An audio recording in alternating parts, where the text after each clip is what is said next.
Hi, everyone. Thanks for joining today. We're just going to give it a minute or two for everyone to join us. So just sit tight. Thank you so much.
All right. Well, hello, everyone, and good afternoon. Thank you for joining us for this Energizing Rural Communities Prize webinar. This is a specific webinar on the partner track. If you're here today, I'm sure you're familiar with the full prize, Energizing Rural Communities Prize. 2 tracks, a partner and a finance. Each one of those has a specific track webinar this week. Today is partner and tomorrow is finance. So thanks for joining us and learning a little bit more. This prize is out of the Office of Clean Energy Demonstrations, and it is part of the Energy Improvements in Rural and Remote Areas program.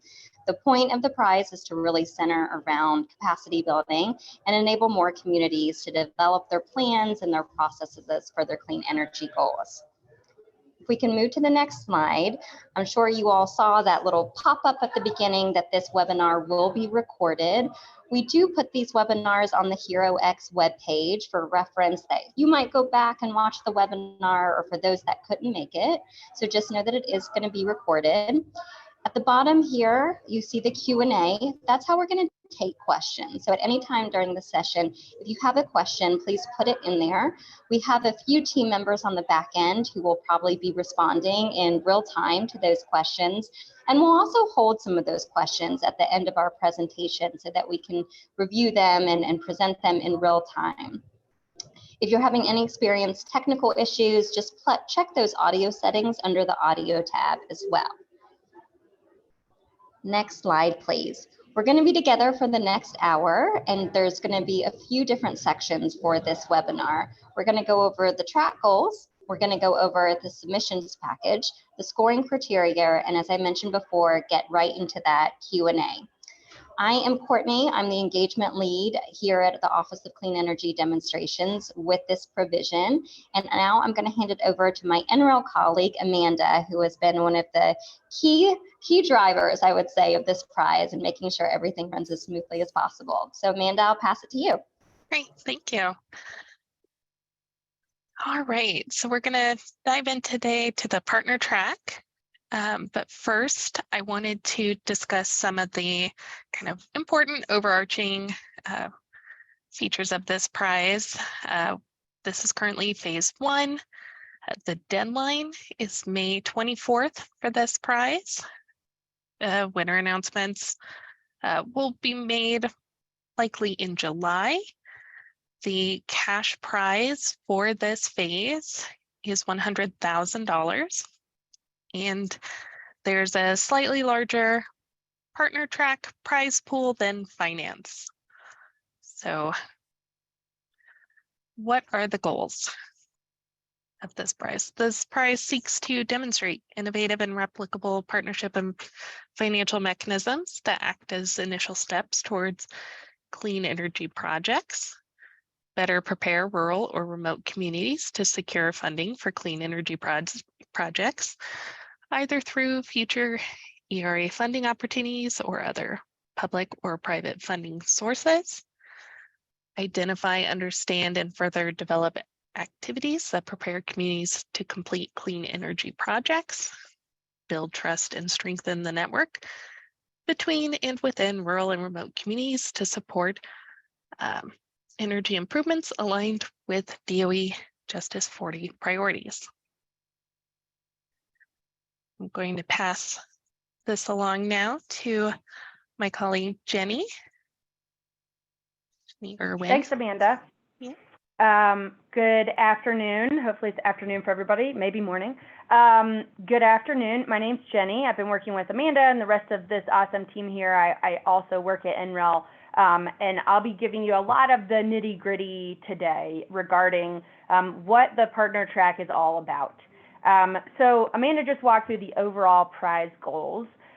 We did want to spend a little bit of time on the partner track specific goals and outcomes. I think we've been getting a lot of questions about partner track versus finance track, which is best suited for me. So hopefully when you see these goals and outcomes, you're beginning to connect the dots between what you're proposing and what's here. That's what we'd like to see in these submissions. So the partner track goals, what are we trying to do here? Really, we're trying to facilitate new or existing partnerships that ultimately enable the development of clean energy projects in rural and remote communities. So this means creating connections. This will obviously involve collaborative efforts amongst multiple people and multiple organizations. And that's what we'd like to see in the partnership track. So any type of partnership activity that advances the deployment of clean energy projects in rural and remote areas. And so when you're thinking about outcomes, what will these partnerships achieve? Some examples include project permitting, so moving a project along, even earlier in the process, any sort of preliminary engineering studies, even earlier in the process, a renewable energy resource assessment. So you can see we're casting a very wide net here. It's any partnership that enables progress along the way to developing clean energy projects in these communities. More specifically, utility analyses or offtake agreements, any sort of hiring or building a team that would be required. And, you know, for instance, we could imagine earlier stage partnerships where the outcome of the effort of this prize could be some sort of co-signed memorandum of understanding where the organizations clearly articulate what they plan to achieve together. So hopefully this resonates with you and you're beginning to come up with your ideas about the partnerships you're going to propose and you're aiming for these types of outcomes. So let's go ahead to the next slide, please. So what are you going to be submitting in the partner track? There's 5 key submission pieces. One is the cover page. 2 is a summary slide. Both of these are not scored, and they will be public. So please just keep in mind whatever information you put on there should be appropriate for a public audience. The 3-minute video pitch will also be public, but this is a scored element, and we'll go into more details around what exactly reviewers are going to be looking for as they review your video here in a second. The partnership plan and any sort of evidence of commitment from partner organizations, those are also scored elements, but those will be kept private. And so only the prize administrators and reviewers engaged in evaluating the applications will have access to that information. All right, let's move forward. So big picture before we dive into the scoring statements and each of the criterion. So in the partner track, these are the overall pieces that will get scored, and we'll walk through each of them, but you can see the 3-minute video, there are 3 scored statements. The partnership plan and evidence of commitment, which is the whole following section, there are 21 scored statements, and you can see there's 5 different criteria. There's scoring statements in all those different criterion, and so this gives you the total scored statements of 24 scored statements. So what does a scored statement mean? We'll give you examples of all these scored statements, but the reviewers are essentially going to be reading each of these scored statements, reading your application, and then assessing those scored statements. So they're going to say, do I really agree with this scored statement? Has the applicant clearly demonstrated whatever the scored statement details, then I'm going to put a 6. That's how I would, as a reviewer, rank that, right? On the other end of the spectrum, if I feel like, wow, the applicant didn't address this scored statement at all, then I would score it a 1. And so the reviewers, for each of the scored statements, all of their scores get added up, and that helps us determine who ultimately becomes the prize recipients. All right, next slide, please. So we are going to walk through, and all of this information is in the prize documentation available on HeroX. But what we did want to do today was walk through the basics of each of the scoring sections, right? Each of the scoring statements. So the 3-minute video, we mentioned on the previous slide that there were 3 scored statements. You can see those on the right. These are the statements that the reviewers are going to evaluate. So they're going to ask themselves, has the competitor demonstrated that they have experience collaborating with rural and remote communities? That's the first scored statement. They're going to score that from 1 to 6. And they'll do that with the other scored statements. So you can see the scored statement is really where you need to put your emphasis when you're putting together your 3-minute video. Please make sure that you address the scored statements, that the reviewer can identify how well you have achieved those statements. So again, the first one's asking, what's your experience collaborating with rural and remote communities? What partnership are you proposing? And will that contribute to the development of a clean energy project in a rural or remote community? And finally, within that proposal, do you have access to or can you obtain the necessary resources to execute your plan? So that's all the information on the right. You can see on the left, and this is the same format for all of the sections. On the left, we give you some suggested content, right? So you could provide an introduction of your past experience, a high-level description of your targeted partnership, an explanation of the need and impact of the proposed partnerships, right? So you can see that these are just sort of suggestions for how you could present the material, but please focus on the scored statements. All right, next slide, please. So then, right, the 3-minute video has a few scored statements, and then the actual partnership plan. So this is more of a written document. I think it's 5,000 word maximum. Is separated into 5 different criterion. So we're going to evaluate your relevant experience, your proposed partnership activities, what are you going to achieve with those, and how will you measure it? Criterion 3, expected outcomes. How will you do this? The budget, staff, and other resources. And then finally, what's your strategy beyond the completion of the prize? So we're going to walk through each of these, and we'll try to move this pretty quickly because I'm sure there's lots of questions that folks have, so we certainly want to leave time for those. Okay, so this is criterion 1. So again, you'll see on the right there are 4 scored statements, and so the reviewers will be looking at each of those scored statements, reviewing your overall partnership plan, and evaluating those statements. So the first one you'll see is in common with the 3-minute video. What is your experience working with rural and remote communities? And here we are particularly calling out those that are overburdened and underserved. The second scored statement, competitor demonstrates experience and current capabilities in at least one of the following areas. So community-driven economic development, development of clean energy projects, or development of infrastructure in rural and remote areas. Really casting a wide net here, hoping to capture lots of different experiences that folks are going to bring to the table. How have you articulated practices to evaluate the success or failure of your past efforts, of the experience that you've described? And how have you learned from your past efforts? And how is that learning going to inform what you're proposing here? All right, let's go on to criterion 2. Thank you. So criterion 2 is really getting into the meat of what partnership you are proposing. So you'll see that there are 6 different scored statements here. We're really trying to tease out what's included in your partnership plan and how achievable is it. So, the first one we're looking at are the proposed activities likely to build trust and strengthen relationships? hopefully you're seeing a lot of references back to the ultimate goals of this track and of the prize. So hopefully these scored statements aren't surprising in any way.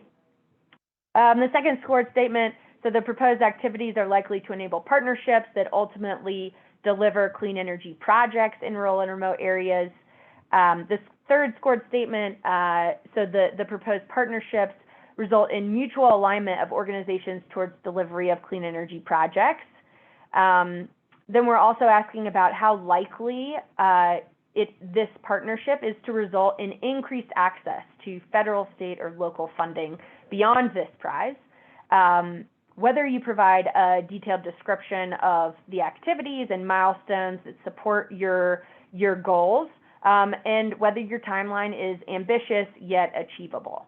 And so I think Amanda did outline the timeline. Just to reiterate, it's roughly a year that you're sort of planning out these activities for.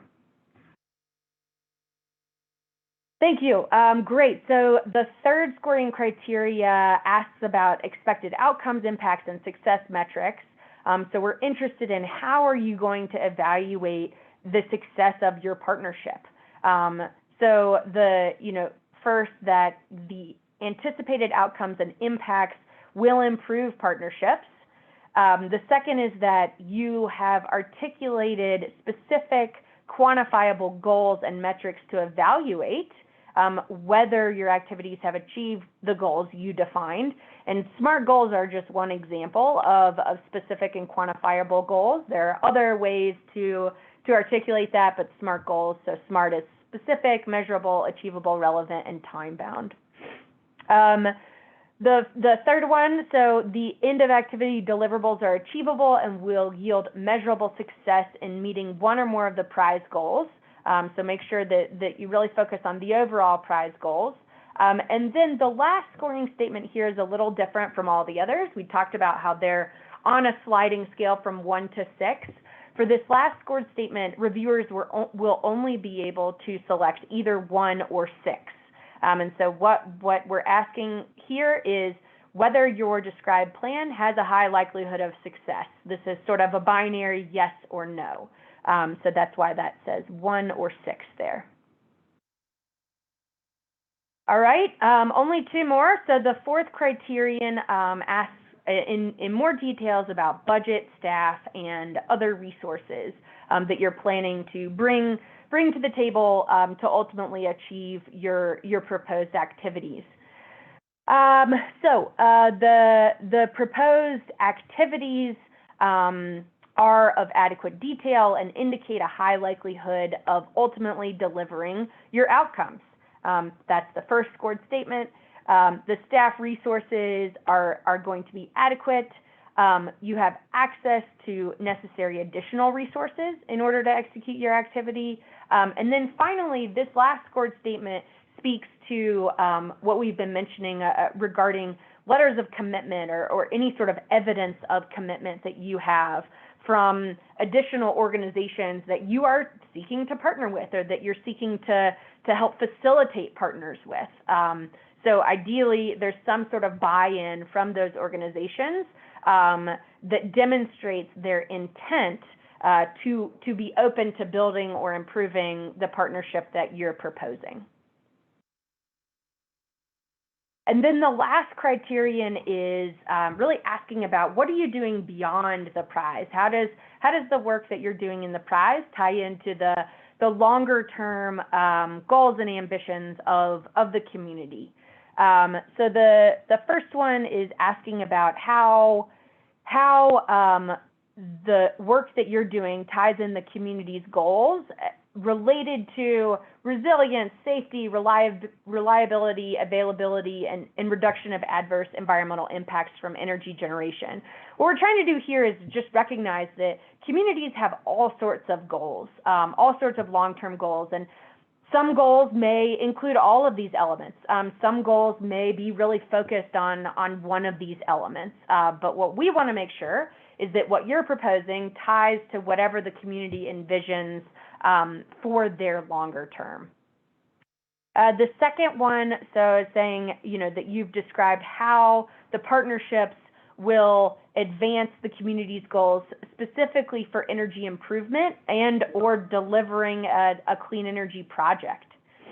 And then finally, that your plan is likely to result in a replicable model, that some other community or other organization looking to work in a different community could pick up the work that you've done and execute it in a similar way, and that your work ultimately helps overcome systemic barriers that these communities are facing as they're aiming to deliver clean energy projects.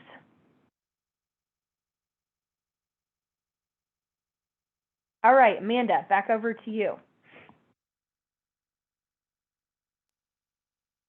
Thank you. So one of the things that we have available for support of competitors are our power connectors.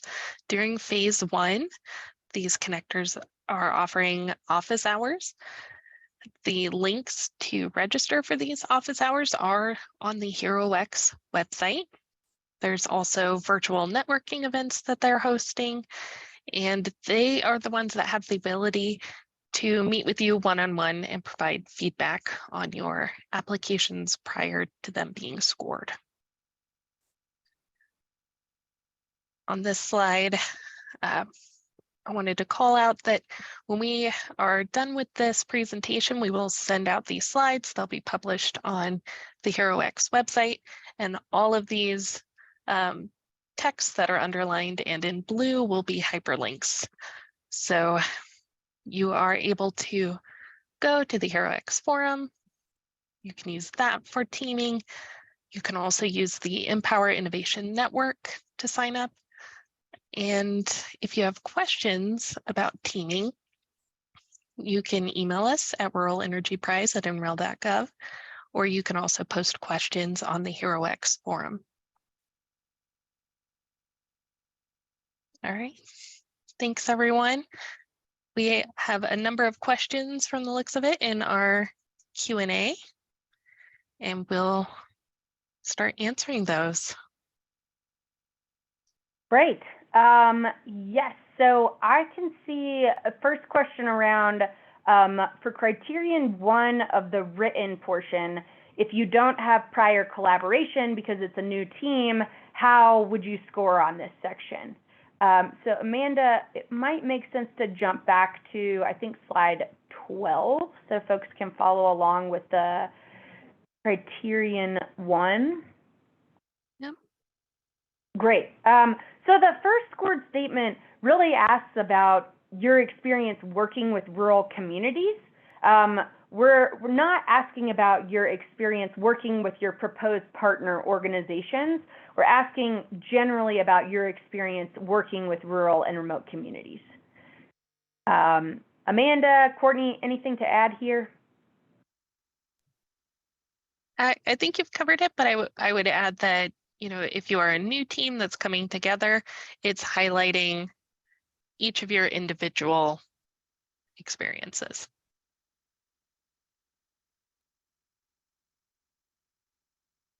Great. Okay. It looks like the next question is, can existing partnerships apply for the prize? So yes, we talk about how prizes, the partnership track is open for new or existing partnerships. For existing partnerships, we would like to understand what you're proposing to expand or improve as part of this prize. Amanda, Courtney, anything to add? Nope, I think you got that one covered. Okay. Let's see. So Courtney, maybe I'll cue this one up for you. So I'm developing renewable energy generation projects in rural and remote communities. Do I need to partner with the local government, or can I partner with local landowners to improve their interconnection capacity? Yeah, that's a very good question. We're not dictating any type of partnerships that you must have per stakeholder group. We really know, especially when we're talking about rural and remote communities, the partnerships are going to look really differently. And there's going to be different value propositions and expertise that is brought to those partnerships. So it's more about kind of what we've been communicating the last two answers as well, of really identification of your current or your existing partners, what they have to bring to the partnership, and how you're seeing yourself either expand that impact or that effort, or how you're launch that impact and effort. So again, you don't have to partner with the local government if there's other partnerships that you're working on that's going to lead you to that ultimate impact. Thanks, Courtney. Okay, so we sort of covered this already, but Amanda, maybe I'll let you see if you want to expand on this any further. If we already have a project that's currently under development with partnerships that are formally set, could they still apply for this prize?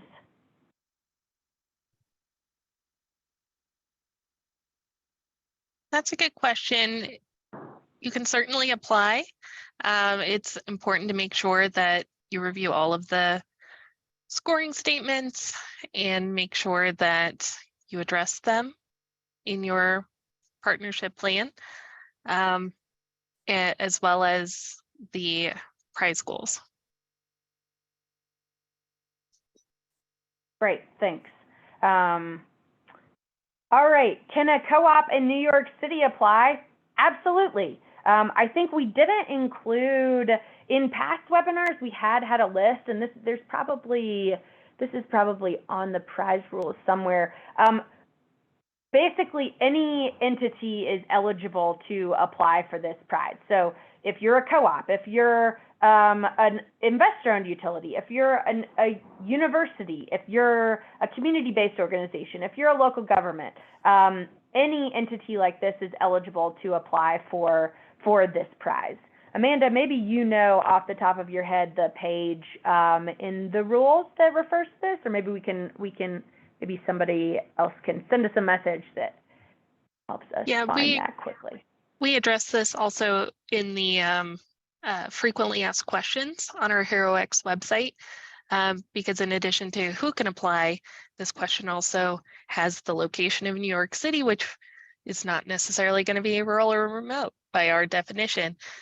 In the rules, we do specify that you need to identify at least one beneficiary of your proposed activity that is in a rural or remote community, but the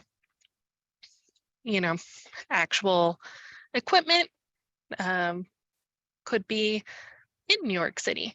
The actual people working on it could be in New York City. So we do recommend that you go to the HeroX website and also check out our frequently asked questions there. Thanks, Amanda. Okay, let's see. What are the limitations? So this might be a question that, yeah, Amanda, this is a question for you. What are the limitations on how phase 2 funds can be used? And maybe just more broadly, what is the interaction between phase 1 and phase 2, and what are we talking about today? Right, so today we're just focused on phase 1. In general, though, I see a couple questions here about how prize funds can be used. Again, that is something that we do cover on the FAQ on the HeroX website.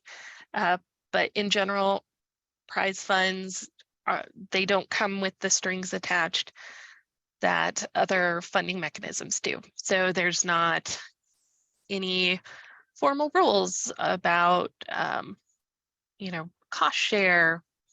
That's not something we do. About specific like overhead rates, those are questions we've been asked before.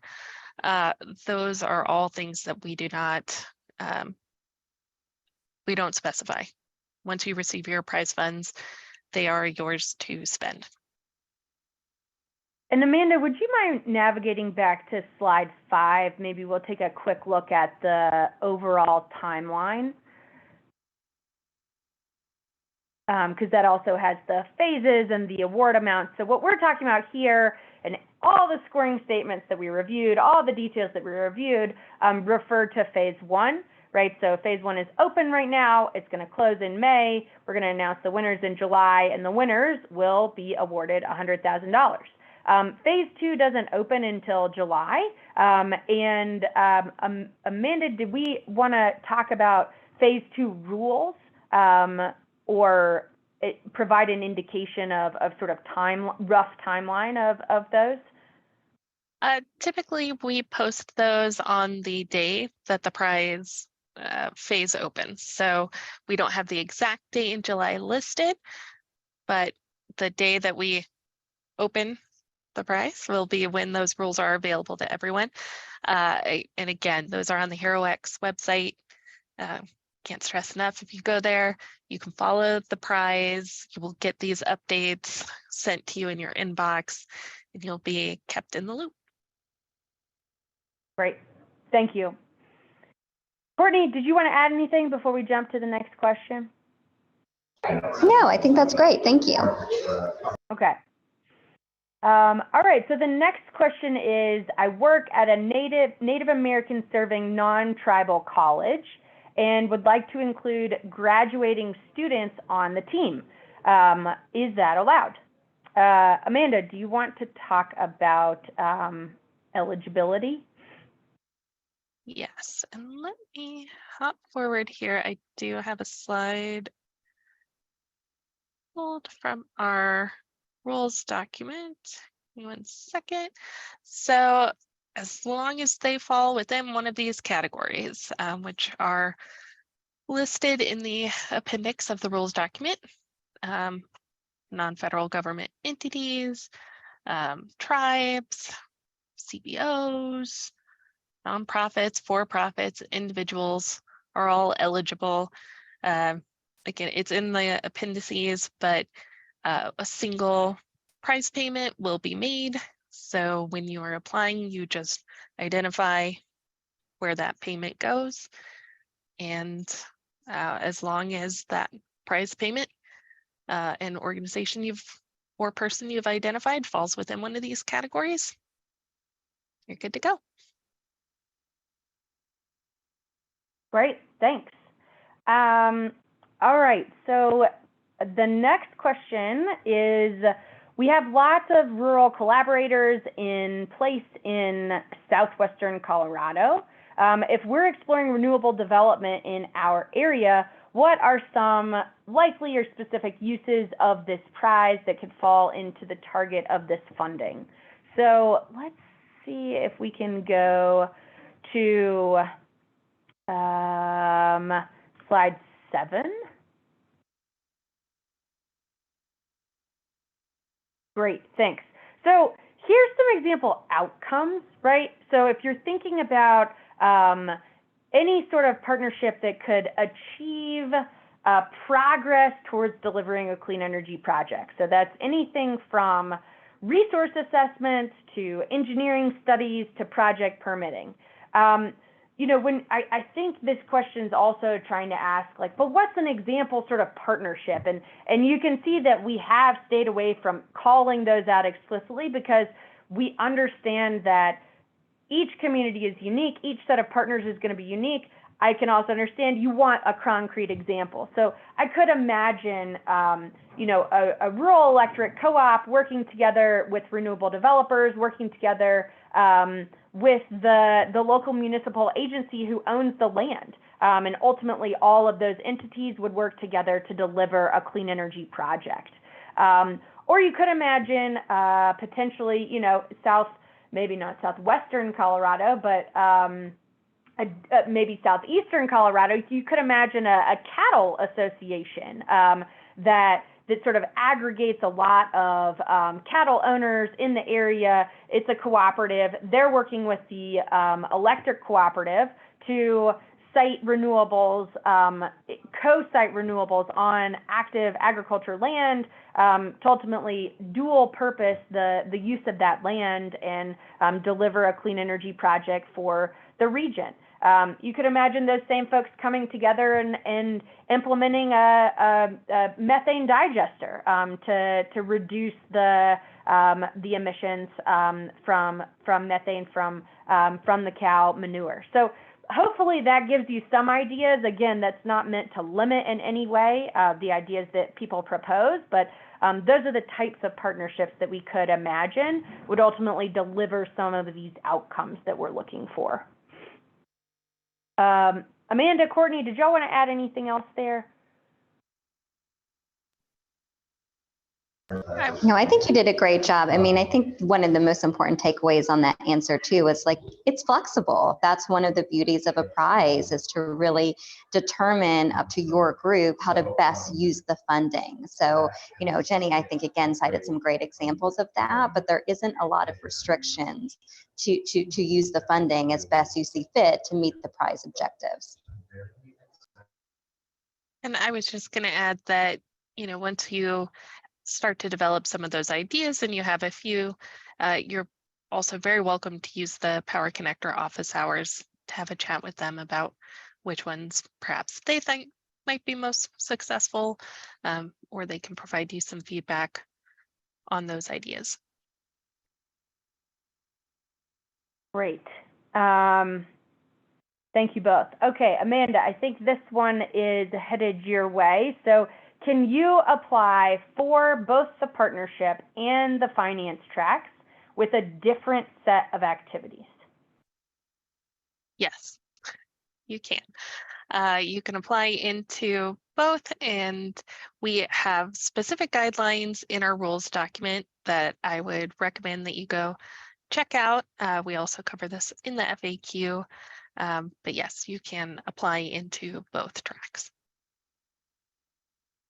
Could I apply to both tracks with the exact same idea? No, they should be different.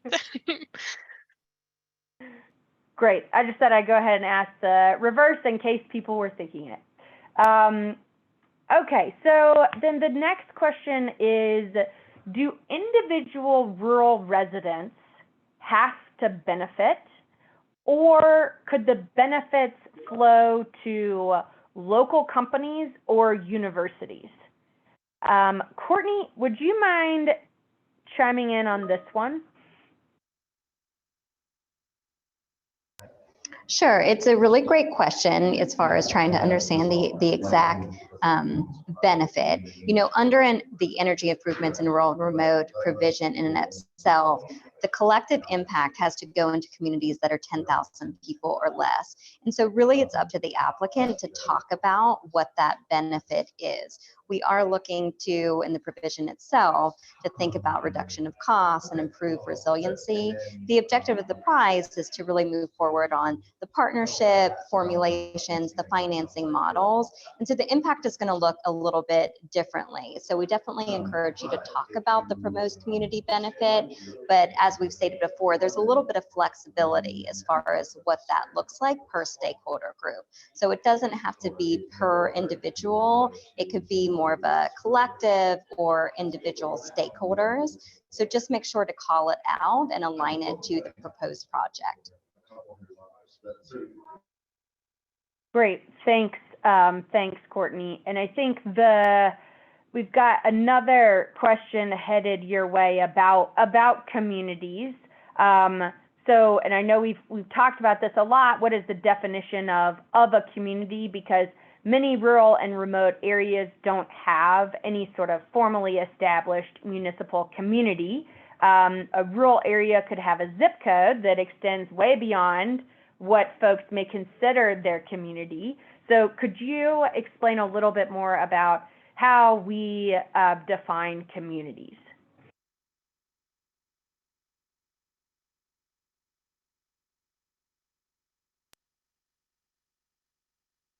And Courtney, if you're talking, maybe you're still muted. Sorry about that, Jenny. Yeah, and apologies for those on the webinar. I was telling my team I'm at a conference, so my internet is going in and out here. Yes, definitely understand the question, and we definitely have heard a lot of questions and sentiments about this idea of how we're defining community. We are defining it by the zip code 10,000 people or less, but we also encourage, again, in the narrative portions of your applications to really describe your community, the distinction, the reach, and we take all that into consideration. There's also, I know the team here is putting some definitions from our rules document.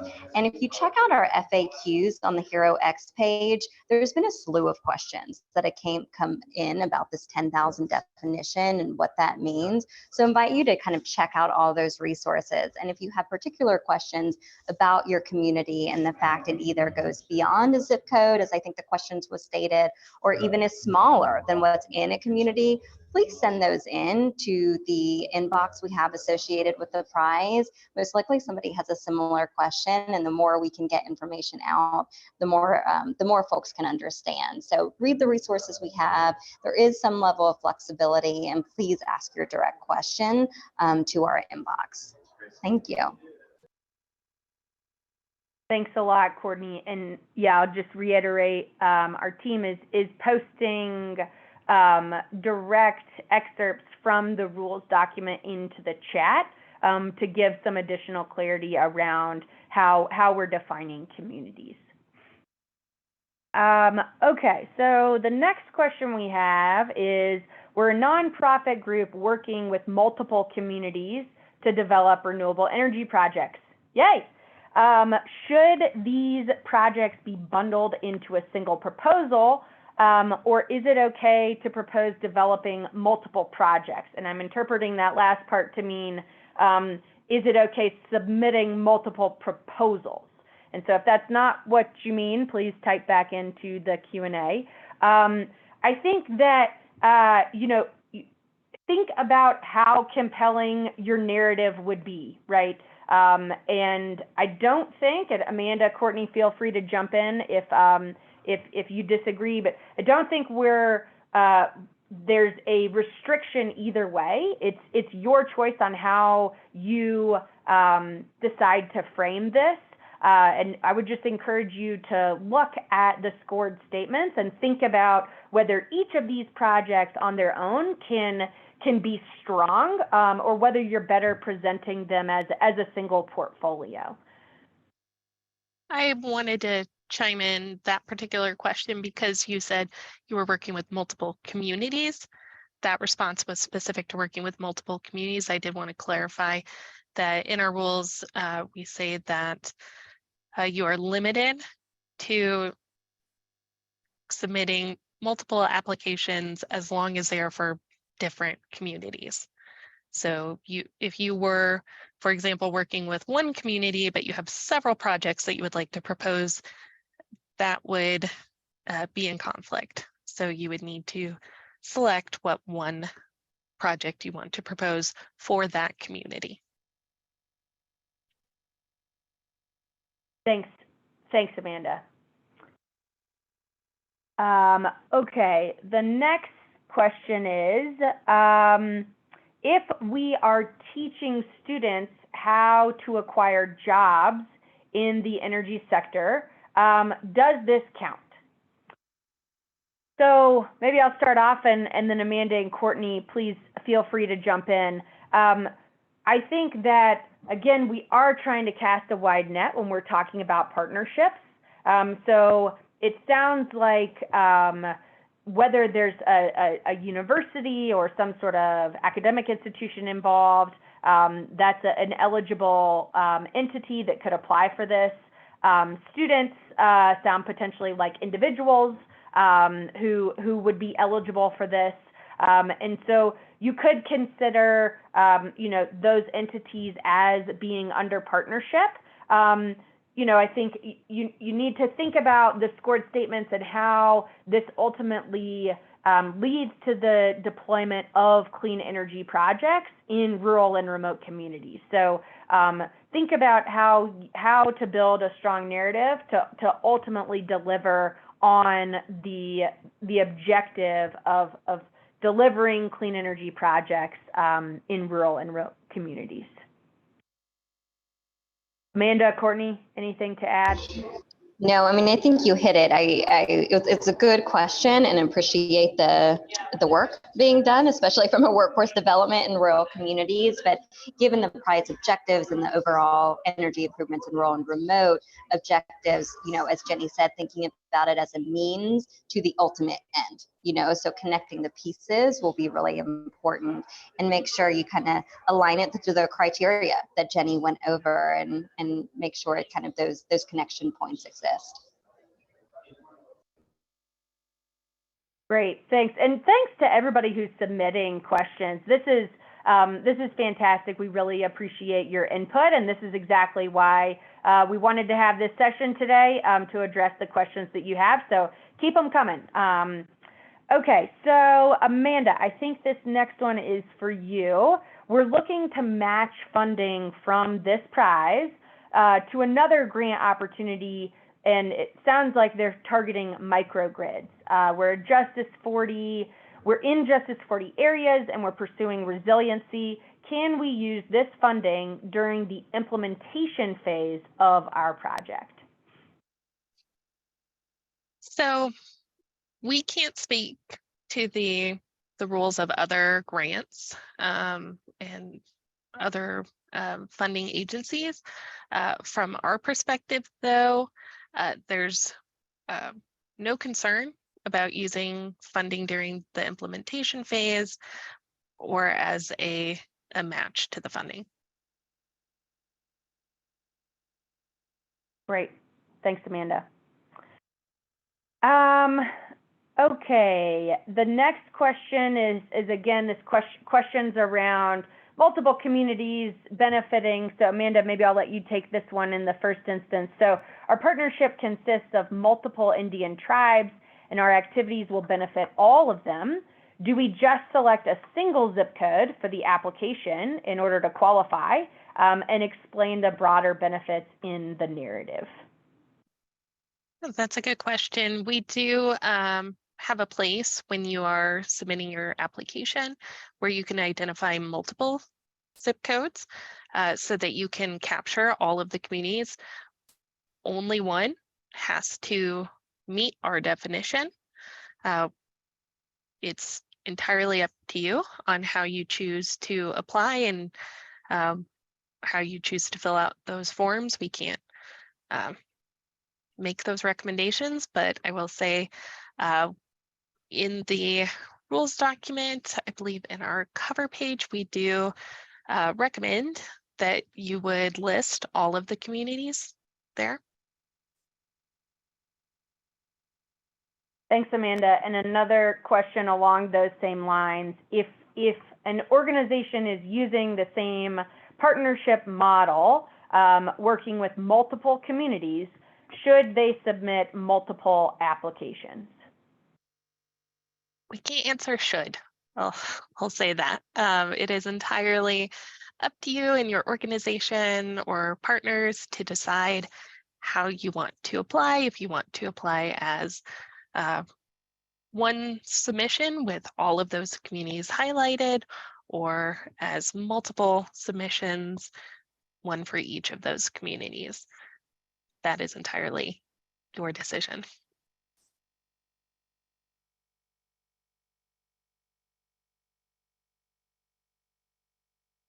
So we don't have any other questions right now. We do have a few extra minutes, so if there are any lingering questions from participants, feel free to toss them in now. But while we have a little bit of time, Courtney, did you want to say anything else broadly about the prize? I'm seeing if I can turn on my video. Good. Yeah, the prize is just one pilot effort to really address some of the capacity building barriers that we've heard from communities really around the country, to think about what are some resources that can be really flexible and used to consider who should be at the table. What are the right partnerships? How can we spend a little bit more time in thinking about our financing, our modeling, just our local community-driven efforts? And so we hope this team that you've had, on a series of these webinars now, and the website and kind of all the rules have been working really a lot about the past couple months to really think about how can we provide an opportunity to learn a bit more, to give out some flexible funding so that communities can continue to move forward. So we hope that this is kind of, at least getting a little bit closer. We hope that you take advantage of this opportunity and apply. And also, as I mentioned before, and we've said, we're real people, we're real teams working day to day on this prize. So if you have other questions as you're getting through your applications, please submit them to the inboxes. You'll get a response. And also we put these up on our FAQs. So thank you very much. And I am pretty certain if you know about the prize, then you probably know about the program itself out of the Office of Clean Energy Demonstrations. And right now we do have an active and live funding opportunity announcement for $300 million total. There's 2 topic areas within that FOA. And also we're going to have another funding mechanism here very soon on projects under $5 million. This whole entire program is really dedicated to rural and remote America with that definition of 10,000 people or less. And it is going to be a multi-year program. So OSET is new, this program is new, and all of our funding mechanisms are new. So we'll learn along the way. So we invite you to learn a bit more. Please again submit questions, be in touch with us, and also as we continue to learn together, provide real feedback about what was helpful, what was not, maybe things to consider moving forward. So that's kind of it from me from the OSET side. Just want to make sure that you understand again kind of the intention of the prize, what we're hoping to achieve, know more about these other funding opportunities, and really sincerely, invite you to communicate with us here at NREL at OSET so that we can continue to get better as far as our programming and our funding opportunities to really make sure that we're able to provide an opportunity to elevate your community energy-driven solution. I'll turn it back to you, Jenny. Great. Thanks, Courtney. That's really helpful context. I'm sure folks are really excited, not just about this, but about all the great work that OSET is doing, and I'm excited to see what happens next. We did get a couple other questions that came in. So Amanda, this one's for you. Are there technical assistance resources available? So in phase 1, what we're offering are the power connector support options here, not technical assistance, but the office hours, virtual teaming, and the networking opportunities. Great. Thank you so much. And I actually might see Sarah Moore. Are you able to moonlight for this next one? I feel like you're really well placed to answer. What's an example of including Justice 40 goals into a proposal? Yeah, sure. Happy to step in. So for those of you that I haven't met yet, my name is Sarah Moore, and I'm a project manager with the Office of Clean Energy Demonstrations at DOE. So yeah, for those that aren't aware, the Justice 40 initiative is one of the Biden administration's initiatives that directs us to ensure that 40% or more of federal funding goes to disadvantaged communities. And one example of including that in this project would be identifying the rural or remote community that your project will benefit. And if that community meets their definition of disadvantaged communities, which we can provide more information on that via the FAQs, that would be a great example of complying with the Justice 40 initiative.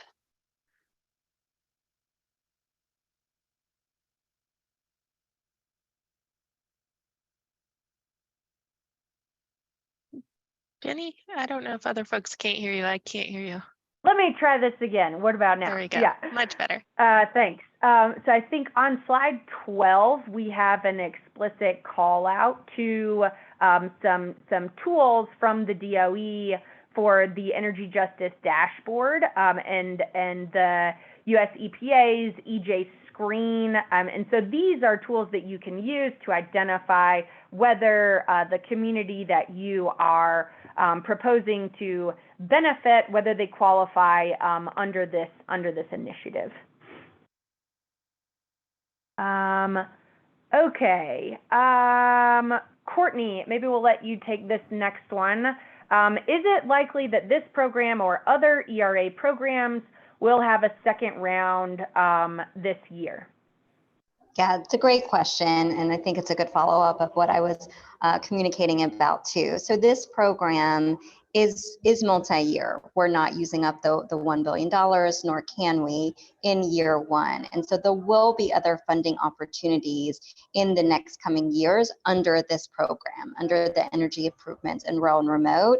However, we can't say yet exactly what that might be. We're certainly trying to learn through this experience about where the need really is, where those market gaps. So we'll be able to look at, what happens, who applied to the prize, and what was the reach, and what was the demand. Same with our 300 million FOA and that other funding opportunity I was describing, the under 5 million.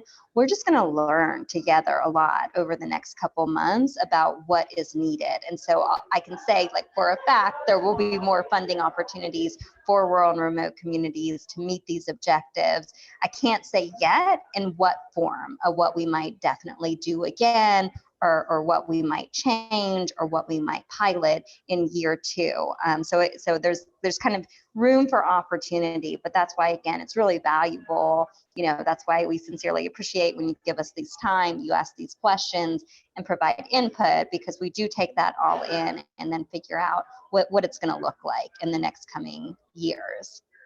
Hopefully that answered the question as much as I possibly could. Yep, that's great. Thanks, Courtney. And Amanda, this next question over your way. So can partner track and finance track applications submitted by the same organization benefit the same community? Yeah, so again, competitors can submit multiple applications for both tracks, but we will only accept and review one submission per track, per community served. So in that scenario, a submission into the partner track and the finance track with the same community would be acceptable. As long as it's different ideas. Yeah. Great. Okay. Well, I think we'll just give it another 30 seconds or so if anybody has any last minute questions. Thank you again for all of your time today. And this presentation, this recording, it'll all be available on HeroX. So you should be able to access it there. Let me see. It looks like we have one more.